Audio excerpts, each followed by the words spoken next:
కాశ్మీర్లో వ్యవస్థని one by one మార్చుకుంటూ వస్తున్నారు. గతంలో మన సైన్యంలో లేదా అక్కడ పోలీస్ విభాగం తరపున ఈ దేశం కోసం చనిపోయినటువంటి వాళ్ళని పట్టించుకోవాలి. ఇప్పుడు వాళ్ళ కుటుంబాలకు ఉద్యోగ అవకాశాలు కల్పిస్తూ స్వయంగా అమిత్ షా ఫాలోఅప్ చేస్తున్నారు.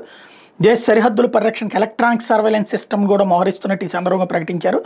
కాశ్మీర్లోకి ఉగ్రవాదులు చొరబడేందుకు వస్తే అక్రమ చొరబాట్లను తిప్పికొట్టేందుకు అండర్ గ్రౌండ్ టన్నెళ్లను కూడా గుర్తించేందుకు సాంకేతికతను వినియోగిస్తున్నామని ప్రకటించారు. సరిహద్దుకు అవతల వైపు ఎట్లాంటి అనుమానాస్పద కదలికలు ఉన్నా ఈ నిఘా వ్యవస్థ కనిపెట్టి తక్షణమే స్పందిస్తుందని చెప్పారు. కాశ్మీర్లో 3 రోజుల పర్యటన సందర్భంగా ఆయన చాలా కీలకమైన నిర్ణయాలు తీసుకుంటున్నారు.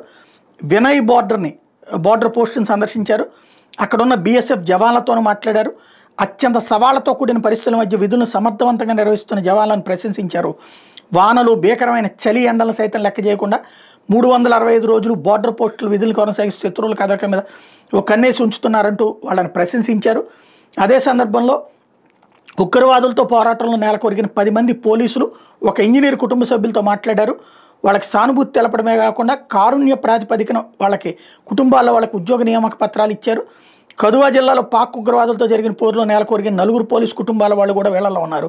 వీరమరణం పొందిన జస్వంత్ సింగ్ కుమారుడు 12 ఏళ్ల యువరాజ్ సింగ్ కూడా ఉద్యోగం అందుకున్నారు. ఇప్పుడు అది స్పెషల్. ఇక్కడ మేజర్ అయ్యాక ఇతని నియామకానికి అనుకూలమైన చర్యలు తీసుకోవాలని అధికారులను మంత్రి కోరారు.